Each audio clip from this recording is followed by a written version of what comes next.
एक छोटे से गांव के बाहरी इलाके में एक रहस्यमयी पेड़ खड़ा था। यह पेड़ किसी साधारण पेड़ जैसा नहीं था। उसकी शाखाएं गोल और घुमावदार थी और पत्तियां सुनहरी और चमकदार थी, जो सूरज की किरणों में झिलमिलाती थी। गांव वाले इसे चमत्कारी वृक्ष कहते थे, क्योंकि इसके बारे में कई अजीब कहानियां प्रचलित थी। कहते थे कि यह पेड़ इच्छाओं को पूरा करता था, लेकिन उसके बदले में कुछ खास शर्तें थीं।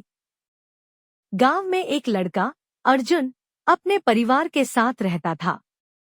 वह गरीब था, लेकिन उसकी आंखों में बड़े सपने थे। वह चाहता था कि उसकी मां को हमेशा के लिए ठीक हो जाए, क्योंकि वह कई सालों से बीमार थी और इलाज के लिए पैसे नहीं थे। एक दिन अर्जुन ने सुना कि चमत्कारी वृक्ष अपनी इच्छाएं पूरी करता है, लेकिन यह भी सुना कि इस पेड़ को खुश रखना बहुत जरूरी था। कुछ लोग कहते थे कि इस पेड़ को आशीर्वाद देने से आपकी इच्छा पूरी हो सकती है, तो कुछ कहते थे कि यह पेड़ केवल सच्चाई और अच्छाई पर विश्वास करता है। अर्जुन ने तय किया कि वह इस पेड़ की मदद से अपनी मां को ठीक कराएगा। एक शाम, जब सूरज डूब रहा था, अर्जुन पेड़ के पास पहुंचा। उसने अपनी आंखें बंद की और दिल से प्रार्थना करने लगा, हे चमत्कारी पेड़, कृपया मेरी मां को स्वस्थ कर दो। मैं तुमसे कुछ नहीं चाहता, बस मेरी मां को ठीक करो। अर्जुन की प्रार्थना सुनकर अचानक पेड़ की पत्तियां हिलने लगी और एक धीमी सी आवाज आई, तुम्हारा दिल साफ है और तुम्हारी इच्छा सच्ची है, लेकिन याद रखो, किसी भी तरह की मदद के बदले कुछ देना पड़ता है। अर्जुन थोड़ी घबराहट में था, लेकिन फिर उसने हिम्मत जुटाई और बोला, मैं अपनी मां के लिए कुछ भी देने को तैयार हूं। वृक्ष ने कहा, तुम्हें अपनी मां को स्वस्थ करने के लिए अपना सबसे प्रिय वस्तु देनी होगी।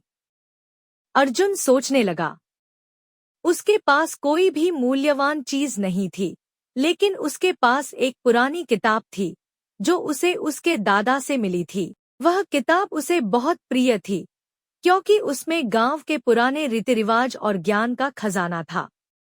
अर्जुन ने बिना किसी संकोच के वह किताब पेड़ के नीचे रख दी और कहा, यह किताब मेरी सबसे प्रिय चीज है, लेकिन मैं इसे अपनी मां के स्वास्थ्य के लिए देता हूँ। पेड़ की शाखाएं हिलने लगी और फिर एक हल्की सी रोशनी फैलने लगी। अर्जुन ने महसूस किया कि पेड़ ने उसकी इच्छा पूरी कर दी है। वह घर वापस लौटा और अगले दिन उसकी मां की तबीयत सचमुच सुधरने लगी। कुछ दिनों में उसकी मां पूरी तरह से ठीक हो गई। अर्जुन ने सच्चाई, प्यार और बलिदान से अपनी मां की जान बचाई थी, और उसे यह भी समझ में आ गया कि असली जादू किसी पेड़ में नहीं, बल्कि दिल में छुपा होता है।